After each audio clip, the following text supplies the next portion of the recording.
subject of the fury of a powerful typhoon cyclone Lawin, and it is hitting the country by now. As usual, we have made the preparations to mitigate damages, save lives, and we have deployed all available measures to lessen, at least to put into action what would really be a life-saving measures for my fellow men. There are three leading agencies there. The DSWD, which is really the social workers, and the mitigating guys, the National Disasters Risk Reduction and Management Council. They're all there on the ground today, and we can only pray that it will not really result in so many damage, and hopefully, God forbid, no lives lost. I cannot give you the, I think it's going on now, and I'm just waiting for a final report. Just before coming down, I read something that it's coming in, so I suppose that I cannot have the facts to tell you now, but maybe later in the evening or earliest tomorrow. I'm here to answer your questions and hopefully to satisfy everybody. Who will ask the first question? The first question, Mr. President, is from Xinhua News Agency. Yes, ma'am. You may stand up and come here. Thank you, President. I'm from Xinhua News Agency. My first question is, how is your first day in Beijing? And what did you do? And where did you go? What people, who did you meet? And well, what's your first expression of Beijing? Here? Yeah. In Beijing? Yeah. None. I was just met by the protocol officers and some high government officials, but there were neither was. I never met with them. I think that's protocol. I will go to them tomorrow, and one after the other, and that will keep me busy. And coming over here, we're given copies of the wide-ranging issues of the subject of the bilateral agreements. So it's just the broader outlines of what areas we might be able to challenge each other, and the hard facts or whatever harder to be discussed will develop tomorrow as we go along the bilateral talks. No, it was just purely socials, handshakes and all. No such thing about the issues that we're going to take up. So today you just did some private tour in Beijing. Yes, again? Did you do some private tour in Beijing? Which places did you go? Tour? Yeah. I've done, I slept. Oh, I just came from Brunei, and maybe I needed some additional rest. We averaged something like for the last 3 days, 3 hours, 4 hours. I was able to catch up with my backlog. Okay, so I slept, woke up very late in the morning today.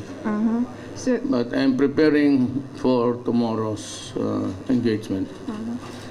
Have you tried some Chinese food? Chinese food.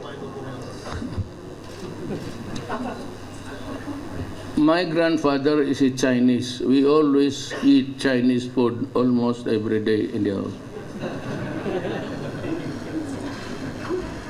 The next question, Mr. President, is from China Radio International. Magandang gabi po, Ginoong Pangulo. Ito po si Jade ng China Radio International Filipino Service. Chinese po ako, pero marunong po akong mag-Filipino. nagkalungkot po You come from a spy zone?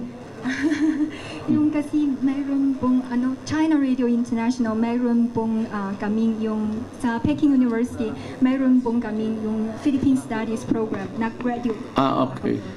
So, yung nagkalungkot po, yung nabanggit niyo yung balita hinggil sa yung Bagyong Lawin. Pero yung sa tingin ko po, maraming beses na may ganitong karanasan ang mga Pinoy. Yung sa naniniwala po akong matagumpayan po kayo yung ng kalamidad na ito. Mabuhay po ang Pilipinas po. Thank you. At yung tanong, yung kasi pwede po bang isang maikling Yes. Okay, yeah, English. Okay. English, yeah. So, opo. Yung you have initiated the and you are implementing the independent foreign policy. So, in your how would you enhance the China Philippines relationship based on this foreign policy? Well, historically, we were never, let me be very, we've always been allied with the West. And in terms of entertainment, education, and all, it was all Western. As a matter of fact, I am more articulate in talk and in English than in my own dialect. Sometimes I have to group the words. There is one language which is Tagalog, which is being thought to be they say it's the national dialect. But we have not perfected anything. And that is why even in the movies and even the histories, those were the things that were not properly put in place in their proper perspective. And that is why even in the survey, the Filipinos would place their trust more with the Americans than the Chinese. But during the Cold War, China was portrayed as the bad guy. And all of these years, what we have read in our books, in school, were all propaganda produced by the West. And I cannot blame the Filipinos for being so indebted because everything indebted to the West because even the reasons for war was placed there as a war against the Philippines, against the enemies during the Second World War. We were hit hard. In the Battle of Manila, I think it was 200,000 people killed. The carpet bombings there were not really made by the Japanese. It was made by the Americans to retake the city. So there's no question that in the propaganda as we grew up, we only read the propaganda of the West, but there was Cold War at the time, and so we could hardly get any news from China and Russia. Those are the realities of life. And so our foreign policies, up to now, up to this point, we're geared towards to favor a sector in the world ideology and the contending ideologies of the world. Now that I am president, by the grace of God, I read a lot, I'm a lawyer, and I study geopolitics and all. And also I am a graduate of the Foreign Service. So I get to know how to balance this contending. At this age, I have now the proper perspective to judge whether the foreign policy is good for us or not. I said few months ago, that I will charter a new course, changing direction of the foreign policy, and be with friends with everybody, and with no enemies to contend with, no enemies to hurt, no friends to serve. Unfortunately, this started with the war against drugs. And I'll give you the hard numbers. It's 4 million all in all. And they are scattered all over the country. There are about 6,000 policemen into it. Then municipal mayors and the barangay captains who take care of the basic government unit, the barangay chairman, then the municipal mayor, city mayors, governors, regional heads, then the national. What is really very alarming and is that my country has already been contaminated with narco-politics. And there is a senator in my country who was elected, and she was the poster girl of the Human Rights Commission. And the thing that, why this reason, why I am known to you guys, are interested to hear about me, is because while I was explaining the quandary of my country, and the sheer number, and the danger that would impose on the next generation. And it will be a failed state just like in Latin America and in Mexico. In that border there between Texas and Mexico, there are about 60,000 deaths. But I never heard of the State Department of Obama and the EU complain about it. They were focusing on me because that issue, which is really correct, was an issue against me when I was mayor. And they kept on hammering on me, criticizing me. But when I was president, that is something else. Because now I represent a country. And if you reprimand me in the international scene, all the networks here, your networks, and you show it to your own country, it will put to shame my country. And you have something to answer. Oh, you come from this place, could you explain to us? But all the networks, they were only interested to highlight my statement when I said, internationally, publicly, if you destroy my country, I will kill you. And I was addressing myself to all the drug syndicates and the drug pushers and all. And I said, if you destroy the youth of the land, deprive us of the resources of tomorrow, I will kill you. And they kept on happy that he said, that the president has been heard saying that he would kill people because they did not understand the statement, because they were dumb-headed. You know, China, America, Russia can perfectly say it, and it's very legitimate and valid. If you kill my country, there's the word, even if, it's conditional. I don't know what happened to these guys with their grammar. I mean, we are not that sophisticated and our English acquired culture. But they should go to if. So if you do not destroy my country, then I would not kill you.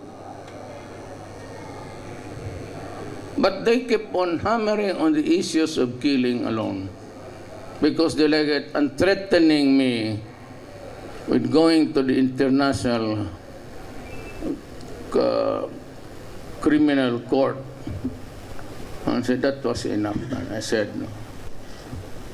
Since nobody was listening to me, I gave them the word, bullshit, all of you. Then they suddenly heard, oh, here's somebody bullshitting us. Who is this guy? Now they know that it's me. Now they are hearing. What's wrong in saying you kill all the criminals? The police, when I say, yeah, you're ordering the police, look, the soldiers of my country, they go to a 4-year course, the Philippine Military Academy. The police, there's another school, the Philippine National Police Academy. They study for 4 years before they become full-fledged law enforcement. Do you all know that when you say you kill them, it's either just like in the Old West. It is not our words. It is the words of the American cowboy in the movies. Billy the Kid, wanted, dead or alive. And if you do that in my country, it is not all right. But if they do it in their own country, the funniest thing is, it's even in the movies. Without the caveat, warning, this is just movies. They say, go for them, dead or alive. And when I say I'm going to protect my country because I am the president and I have every right, that is self-preservation. If that is not understood by EU and America, I'm sorry for them. It is really a very sad day. When you invented the language, you pass it on to some other people. You gave so many cliches about dead or alive. And when I do it, said, capture him when dead or alive. The policemen and the military knew that there has to be some sort of a resistance. And that resistance must be violent. And therefore, if it is a violent resistance, that is the time that they can use force. If that resistance endangers the life of the police and the military, if they believe that they are already in the process of losing their lives, and that's the only time that they can kill. No need to repeat it. They have been there for 4 years, and that has been imbued in their minds. And that is the same theory for the FBIs and the police and everybody. But people judge best when they condemn. They always make you the worst of you. And to think that we learned this when I was small, there was this cowboy chasing a bad guy. Then you see posters in the movies, dead or alive, $500.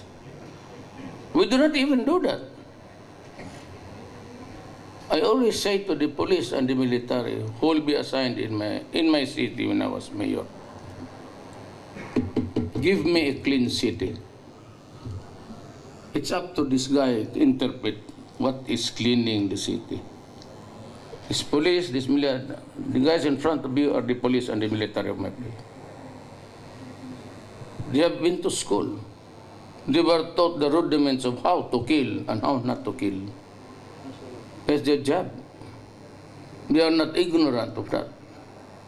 I said they stayed there in the academy for 4 years. What else am I supposed to do when I give the orders? Do I have to lecture again? The same lectures given to them for 4 years? So what prompted me to change foreign policy is that not almost getting a road deal with the West.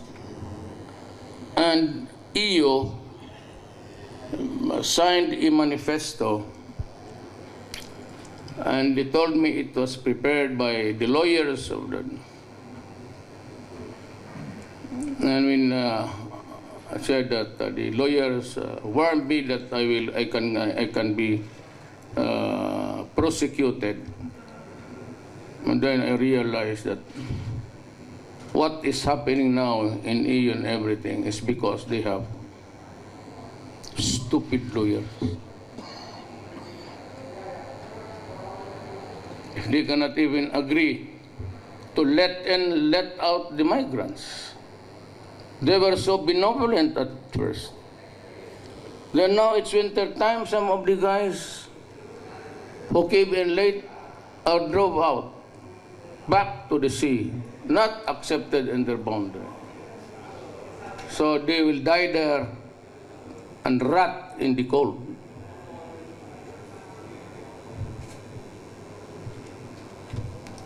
Give me a sensible answer. I'm willing to resign here. I would not even have to go to Manila. America and Britain invaded Iraq with all the hullabaloo and pronouncement that had weapons of mass destruction. After killing so much of the soldiers there, the Republican guards of Saddam, and killed Saddam in the process, they found out, with all its might and technology and human intelligence, that there was no weapons of mass destruction.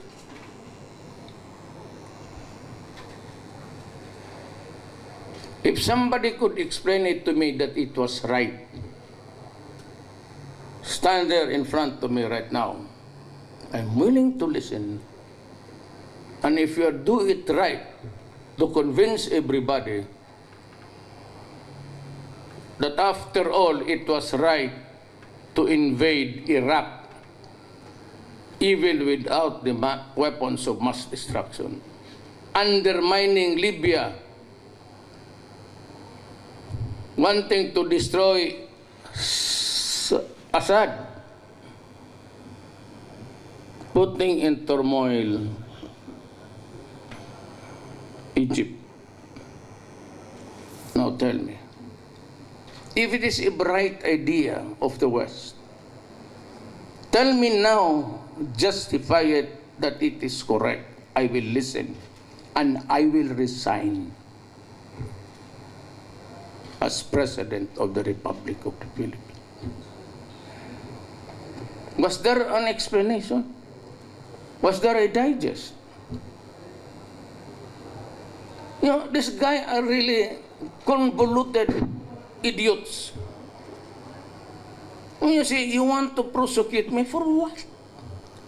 It is not crime in my country, especially a president to warn, and even any president for that matter, or tell me, do not do it because I will kill you.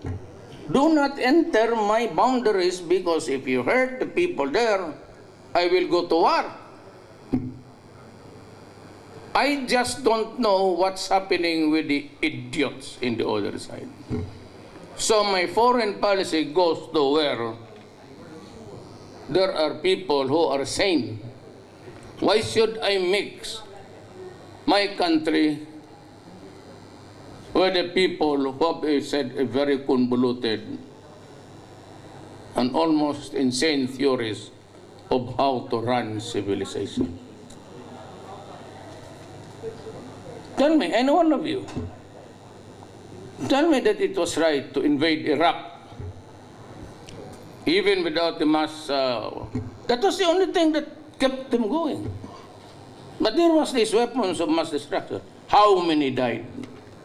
How many children died in the bombing of Afghanistan How many died in the invasion of Vietnam only to lose it after several decades and to burn the families there?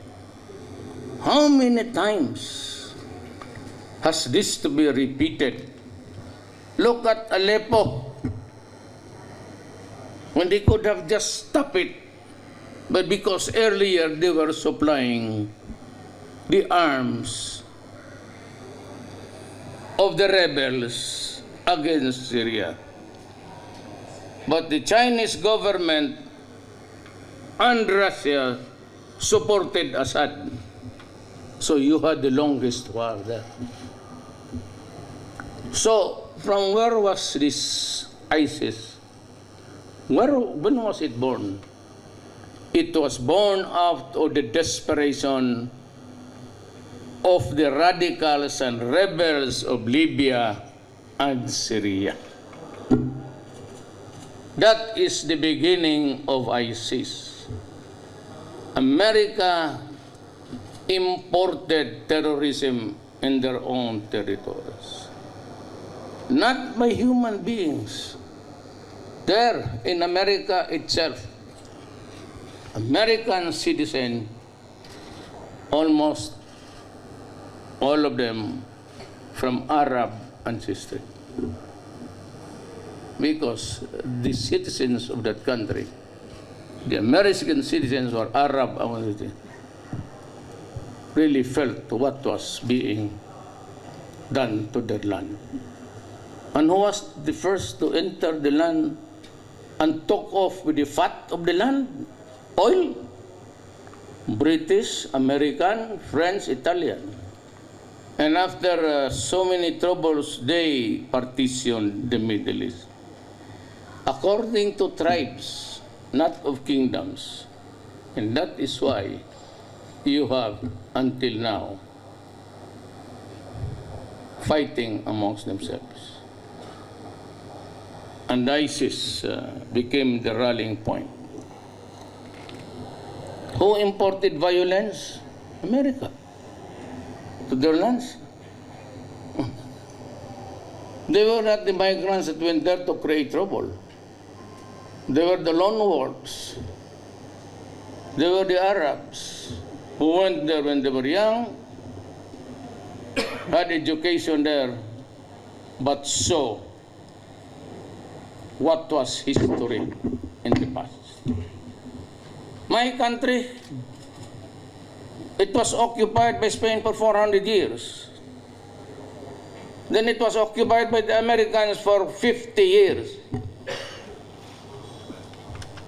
And you think that because we are now, that was a century ago, when you should see the pile of bodies, you should see the big holes where the Moro Muslims of Mindanao were dumped there. And they say, oh, it's 100 years, Duterte. No, it could not be 100 years. It still is now. Why? Because of your convoluted ideas of how to run this civilization.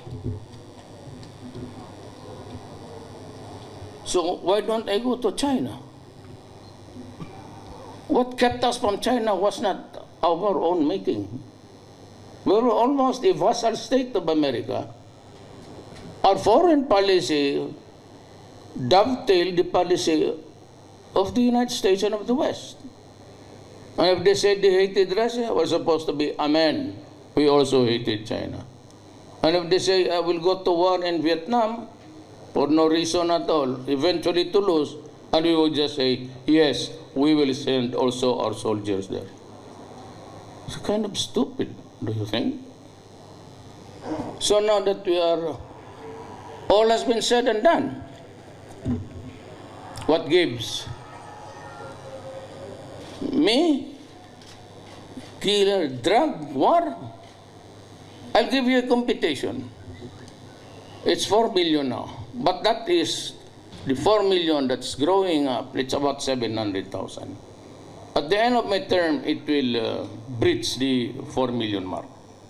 So we stick with the 2-year survey done before by General Santiago, a military man who headed the Philippine Drug Enforcement Agency. He said there are already 3 million addicts. Okay. The mining industry is all over putting holes there in my country. Degrade the environment and all. How much does it give my country in taxes? 70 billion US dollars. There are 3 million Filipinos. At one hit per day,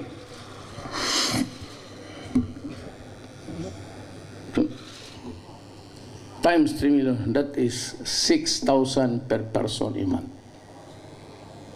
If you multiply it by the 3 million, that's 18 billion a month.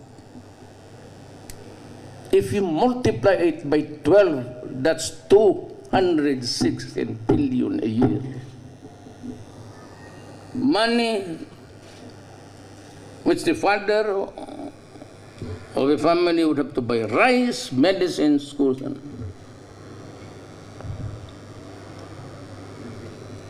And the crime rate has gone drastically, down. It's less than 49%. We have girls raped, 1 year old, 2 years old. People dying because they were perceived to be devils in front of the addicts. Rape and all, and even the crime volume puts the crime volume before a president puts me to shame. There are killings, well, because some choose really to fight the government. And I said, I will have no mercy for you guys. You fight the authorities, and you die, it's good for you. You ask for it. I told you before, it will destroy my country. And yet you go in and persist in doing it. And so I said, well, if you fight, kill them, especially if your life is in danger. I do not want, verily, I don't want to see military men and policemen die. It should be the bad boys should be do the dying, not my soldiers and my police. So, we're talking of what is right and what is wrong in this world. We're talking of what is moral, what is not. I said, I challenge any one of you to come here. We can debate until midnight. Just tell me what was really good when they started to destroy the Middle East. And until now, they bombed the hospitals, the patients with it dying, and those who are already in the mortuary are also dying again, and even prisoners and all. And they go about moralizing the righteousness of the world. I'm sorry. I had to say this. You say, why are you veering towards China? Why should not I not veer to China? China is good. It has not invaded a piece of my country all this generation. All the idea is to went there and do business, barter trade, even before the arrival of the Spaniards. A lot of Chinese descended Filipino, almost everyone of them. We have not seen any atrocities committed of late. The wars of Genghis Khan and Kublai Khan, that's another thing. That is really for the history books. But the events of the recent times, there's a book which we have to read when we are on the 4th grade. It's The Modern Times and the Living Past. Modern Times and we have to live by the past to learn our lessons in life. Thank you. Thank you so much, members of the international press, Mr. President. Any question? Yes, We still have given time. We're good until 6 o'clock in the morning. Go ahead. hold on. We have a question from China. Can we have it one at a time? China Daily. Thank you, Mr. President. With China Daily, we would like to ask a question about trade and cooperation. Do you have any expectations about your meetings with Chinese leaders tomorrow? And what do you expect from the outcomes, like trade, infrastructure, agricultural technologies, like fruits and food exports? And do you have any expectations about further political and economic messages to be delivered through the meetings? Thank you. Yes, frankly, actually, what to say, I'm not in the kind of really to I hate to admit it, but there are so many things that we need. We will be asking for the help of China. I do not know if they will, your government will give it to us. I am here on a state visit to pay my respects to the great people of China and to the Chinese government. But along the way, if they would ask me other things which I need that they can help, and I would rattle off also the things, simple ones, not impositions, not financial burdens. We would appreciate if we are given loans, soft loans. We would rather borrow and pay it in a very liberal schedule. We have a question from NHK. Mr. President, Yes. On South China Sea issue, how are you going to raise this issue during the meeting with President Xi tomorrow? And are you going to request President Xi to respect the international law, especially the result of arbitration? And what will be the Yes. bottom line? Let me tell you this. Before I came, there were preliminary talks between the foreign secretary of my country and the foreign minister of China. We sorted out an agenda that is broad enough to accommodate all.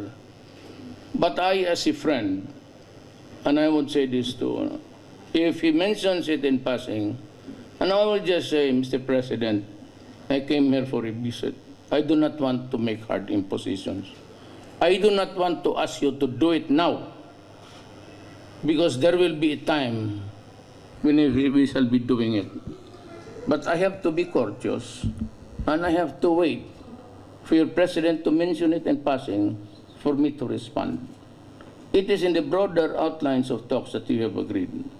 But as a matter of courtesy and the Oriental way, you'd always wait, because I am a visitor. I cannot destroy the goodwill by just blurting out something.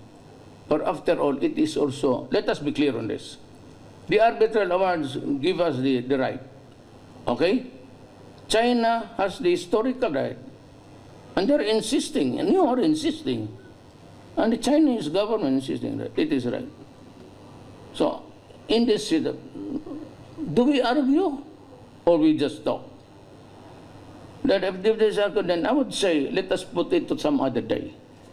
There will come a time we will have to talk about it. And the arbitral judgment is in a piece of paper with four corners. And maybe by that time I would say, you know, we have to talk now.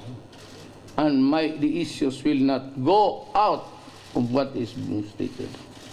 We are limited to this. But that is not the time to do it. That is the time to prepare for the goodwill and then maybe the agenda of how to go about doing it. But unfortunately, or fortunately, it was not discussed by us. So it would not be in keeping with courtesy and goodwill if I'll be the one to open it. Because for after all, I did not come here to agree to talk about the China Sea. And you say it can take a backseat? Of course, it has to take a backseat. The question again is, there'll be a time that you have to talk about. Of course, there will be a time, because there are also countries around that with the same issue. But it is not the time to quarrel. I have the highest respect for your president and your premier. I have the highest love for my Chinese people. We will be on a different side one day. I know, because of that article. But again, I said, let us enjoy the camaraderie and by newfound predilection to choose people who understand human civilization. Did I answer the question? Thank you. Our last question is from CNN International.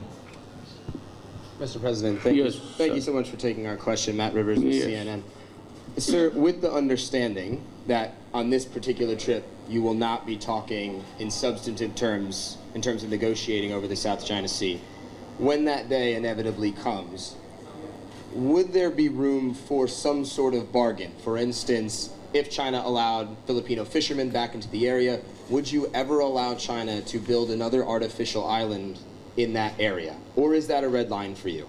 And just a quick follow-up, if I may, the US presidential election just a few weeks away. What are your thoughts on the candidates, and do you have a preference for which candidate should win? Thank you very much for your time.